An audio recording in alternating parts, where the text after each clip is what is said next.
internautes, bienvenue sur Diaspora 221 TV. Vous êtes dans votre émission Tout sur ce job. Tout sur ce job di émission bi fësal liggéeykat yi. Tout sur ce job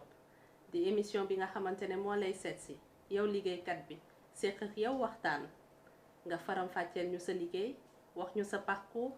wax ñu sa cursus ndax xale bi lay seetaan mën a ñëw jël ci yow exemple. tey nag Tout sur ce job seet si jigéen ju mën góor ñu koy wax Ndeye Awa Sy ñun ñëpp xam nañ dibiteri Uba mu nekk fa manager général nuyu naa la Ndeye Awa. fay nañ la. ñu lay dalal ak jàmm ci Tout sur ce job di la laaj kan mooy Ndeye Awa Sy. Ndeye Awa Sy c'est une femme dans les trentaines nekk benn battante bi nga xamante ne mi ngi liggéey ci dibiteri Uba il y a 5 ans de cela. ñu gis ci sa parcours que ne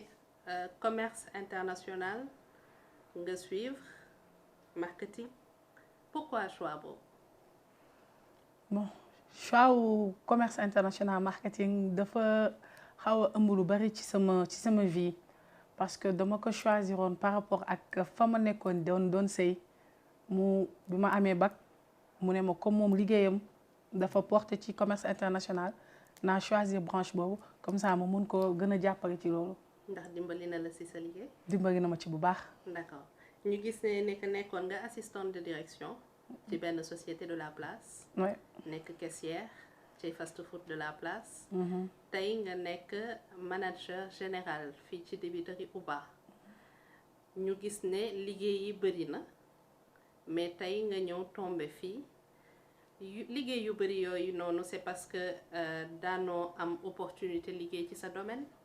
wala da nga doon acquérir expérience wala tout juste da nga doon chercher wu. en fait mën naa ne du sax dama doon acquérir expérience wala mais comme maa ngi doon def commerce international marketing bi te it am na lu taxoon ma choisir branche boobu nekkatuma ci loolu moo taxoon ma dem choisir leneen te it depuis bi ma nekkee xale dama mës a bëgg restauration affaire togg daal daf ma mës a neex loolu moo tax ma dem ci beneen place bi nga xamante ne fa laa nekkoon di fa liggéey ba kii nga xamante ne mooy sama njiit mooy sama kilifa ci place yu dibiteri Uba fekk ma fa proposer ma quelque chose bi nga xamante ne gën na ca la ma nekkoon mu jëlee ma fa andi ma fii ma ciy sant yàlla bu baax nag gis naa sama bopp bu baax. macha allah ñu lay ñaanal mu wéy bu baax macha allah. amiin. bu ñu duggee ci wàllum restauration wax dibiteri Uba li njëkk ñëw sunu xel mooy lan mooy Uba wala kan mooy Uba. bon Uba dafa nekk benn nit bi nga xamante ne su may wax ci moom sax au fait du mu fi jóge ndax nekk na suñu njiit bi nga xamante ne bañaluñu dara mu nekk référence nekk un jeune entrepreneur bi nga xamante ne ñun ñëpp dañuy roy ci moom ñu nekk ak moom presque même génération ak moom mu ñuy tette di ñu guider di ñu teg ci yoon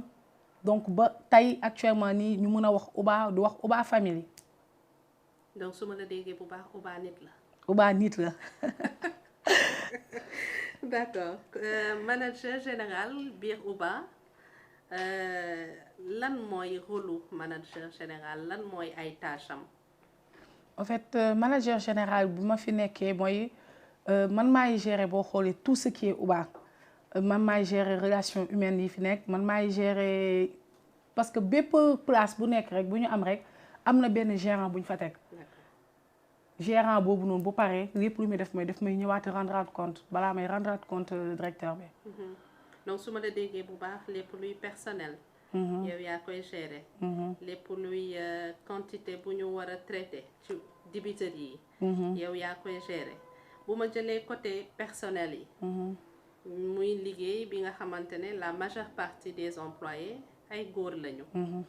yow jigéen nga war a gérer loolu noonu yëpp ça ne doit pas être évident ndax ku ci nekk ak ay humeur am. saa yoo xëyee am sa xol dina neex sa xol dina naqadi yow en tant que nit si sa wàllu bopp sa xol war na neex war na naqadi mais nga war a gérer loolu naka comment ça se passe. parfois c'est très difficile. metti na parce que dangay gérer ñi nga xamante ne déjà ay góor lañ bu ñu la gisee yow mi nga nekk jigéen di leen gérer day metti ci ñoom ñii dañ ko jëlee lu positif ñii dañ koy jëlee lu négatif donc ku si nekk ak parfois humeur bi ngay ñëwee donc da ngay jéem a muñ di xool nooy jéemee gérer ak kenn ku nekk parce que da ngay xool ñu si bëri majeure partie mën naa ne ñoo ma mag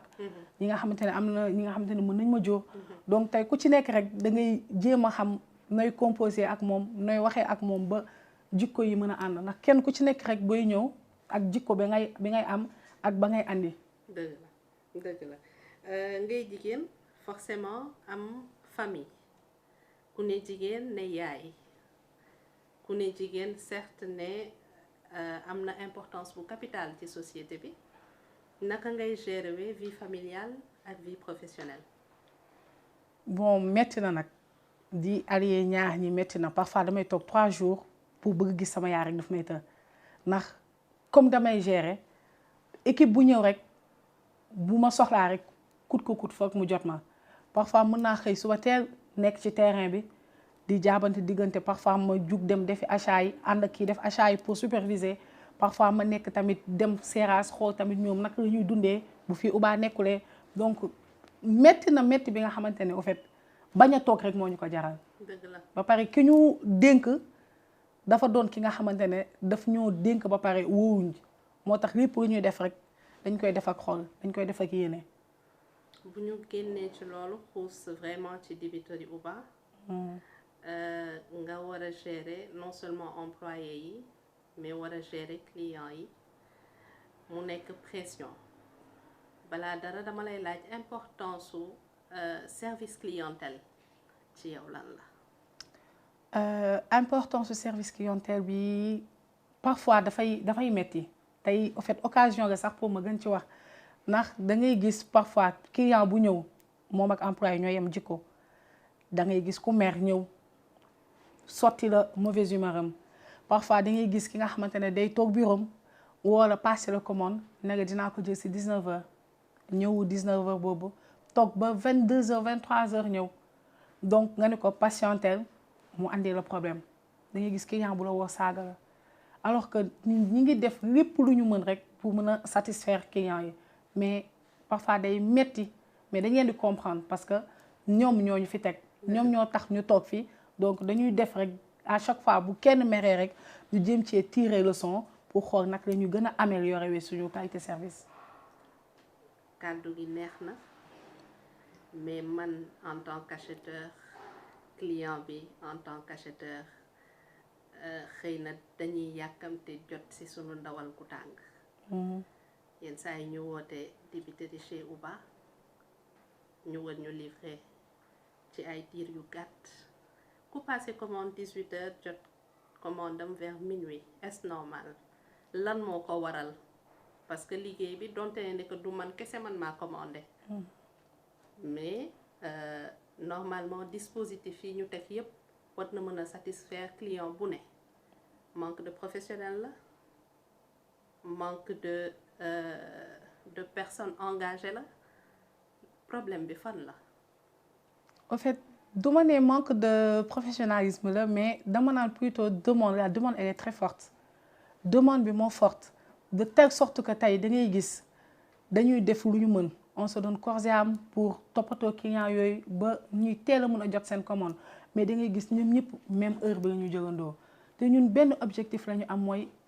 client bi lu ñu koy jox bëgguñu ñu lakk ko temps bu yàgg jox ko dañu bëgg mu ñu koy génnee à chaud donc peut-être loolu aussi client yi duñ ko mën a comprendre de trop mais def nañ ci ay jéego ba ubbi benn place bi nga xamante ne moo nekk fii ci rond-point Uba bi place boobu uniquement livraison la. amul sur place amul dara juste pour mën a ñu ngi xool nu ñuy gën a améliorer qualité service bi ba problème boobu ku commandé par exemple 19h ñu xool maximum 19h30 noo jotee sa commande ñu ngi ciy liggéey bu baax. comme dañ ma yónni faw ma mat yónneent. daluma sa kaw de. su ma wootee kilo wala ñaari kilo dibi laa commandé waaye dafa mel ne Uba li muy dégg benn wala ñaari kilo yàpp lay dégg pourquoi muy am tout le temps différence boobu. bon ku xam Uba temps bu muy jaral client yi toog di xaar seen commande xam na nekk y a quelque chose de spécial mooy qualité yàpp bi tey ñun qualité yàpp bi ñuy jaay dafa nekk qualité bi nga xamante ne macha allah yàpp bi day deewlu donc tey boo jëndee kilo graisse bi si nekk yëpp day wàcc donc majeure partie bi dañ ciy kaas naan li ma jaay matul te yàlla seede na ni que suñu njiit du lekk riba te bëggul àq donc mi ngi def le maximum pour clients yi di mën a comprendre ne que li ñu leen di jox dafa doon quelque chose bi nga xamante ne qualité la moo tax ndaw bi di delloo noonu soxlawu ci dara bénéfice bu bëri sax yàlla xam na ko tey boo approché woon liggéey bi bu baax di nga xamante ne que tey lu ñuy liggéey da ci xool yàlla bu baax mais qualité yàpp bi moo demee noonu ba pare nit yëpp bëgg yàpp saaf bi yàpp saaf bi doon benn phénomène bi nga xamante ne dafa doy waar mais ca toggin ba la muy dellu dafa bari loolu rek la mais du caagi ne que la ñuy jaay matul si la ñuy jaay mat na tey client da ngay gis client bu ñëw jël commande delloo la ko nga ne ko léegi mu ne léegi peser ma nga peser ko ci kanamam defar ko ci kanamam delloo ko mu ne ah li ngeen waxoon de dëgg la xamewuñu ko woon nii mais nag doo mën foo nekk rek kenn ku si nekk rek di ko mën a expliquer mais ñu ngi defaat effort di gën a xoolaat de telle sorte que loolu yëpp dina bàyyi. lan mooy force Awa. force Awa daal mi ngi nii Awa daal comme ni ma la ko waxee rek Awa force am mooy yaayam ak doomam ñoom ñooy gën a tax may fighting sama àdduna ñoom ñoo gën a tax tey may gën a avancé ndax su ma waxee ci ki gënoon a tax may gën a rey sama bopp xam naa ne émission bi di àgg muy sam pap yaa na ko yàlla yërëm te xaar ko àjjana donc kooku moo gënoon tax man à chaque fois dama naan damaa xam fa ma bokk xam fa ma jógee te damay xam ni may comporté woo ndax maa doon bakkanam. bu ñu nee doom ci kër ni yaay ci kër ne jabar ci kër nga xamal ñu lien bu sacré bi nga amoon ak sa papa jéem ko wëyal tuuti ci sa yaay ba tey nga am doom nar ko jox amour boobu nga xamante ne moom la papa defoon ci yow yan qualité nga gis ci sa bopp xam ne mi ngi woon ci papa.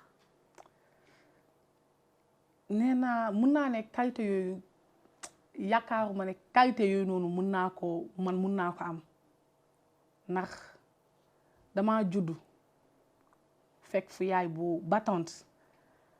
man liggéey comme góor sama yaay moo tax ndax dafa doon référence ci fu ñu dëkk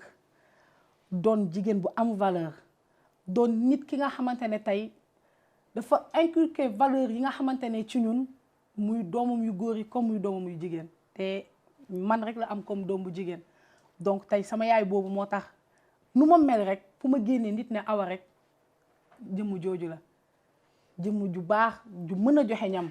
tey foo tourné jëppal ne ah merci na bu laay laaj ñëpp dinañ la wax moom mooy kan ci biir jëppal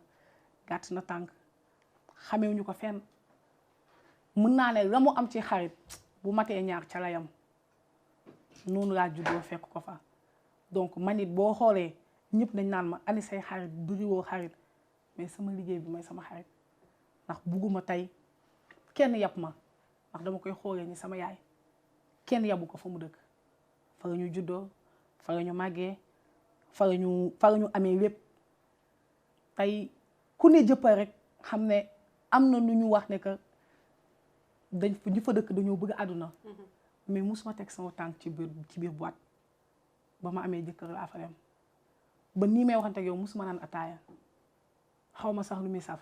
donc femme boobu moo def de telle sorte que tey man fu ma mën a taxaw damay siggi jàkkaarloog nit ñi dafa joué bu baax ci sama éducation. lan ngay fàttaliku ci sa papa loo xamante ne dalay marqué ndax tey boo sañoon lii nii yëpp fekk ko fi comme papa yu ci bëri leer na ma ne que def na ci sa éducation muy moom muy yaay lan moo la marqué tey ci moom. li ma marqué sama pap dafa bari ndax sama pap rek laa gis ne que heure bu ma daan fayee ko maag moom lu ñu dugg ci néeg bi ñu tëju ma teg sama xaalis ci sama salaire ci kaw lalam ma ko papa waxal li nga bëgg ñu def ko ba pare ba sama yaay di ñëw bu sama yaay ñuy ri dañuy gaawantu ponger sa xaalis bu nëbb ko donc tey daf may dis trop may wax ci moom parce que fi mu toll woon ci man ba bu muy génn àdduna yàggu de mais kenn ñemu moo ko woon wax ndax fu mu toll ci man. su ma bañee yàq émission bi. xale bi gis la naw la bëgg def sa liggéey yan conseil nga koy jox. mu bañ a dépendre ci kenn gëm ni que li góor mën jigéen wax na ko mën mu bañ a tamit yàkkamti àddunaam ndax àdduna bi ku yàkkamti yàqule nañu gëm suñu bopp ñu jigéen ñi gëm ne que mën nañu avancer gëm ne que tey góor bi lu ma mën ñu it war nañu mën a feneen fa ca des te war nañoo mën a jàppale suñu jëkkër yi wala suñu càmmiñ yi wala suñu yaay yi ci biir kër yi. nii nag ñu nekk ci fin wu émission bi mais mu des benn affaire muy acte social boo ko déggee yenn saa yi nag man maay choisir lan la invité bi di def mais comme ni xaw naa la gësam tuuti ci paa bi yow loo xalaat. tey acte social bi damay may reer. may reer. waaw. ñu dem xool lool. incha allah léegi nag xanaa danga may rek ma dem changer wu sa tenue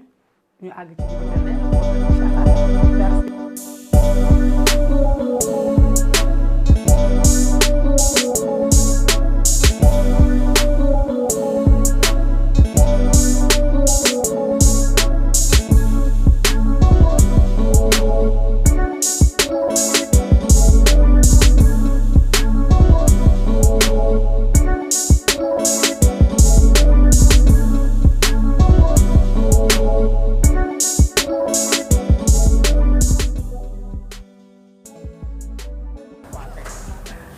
salaamaaleykum neen def yéen a ngi si jàmm fils ça va Sali neen def Fifi ci loo ne ça va naka tey fii et tout ça tey amoo ngeen benn problème mu commande yi tardé wu client yi kaasuñu et tout ça ah ça yow tam de ton côté par rapport ak livraison yi ça va.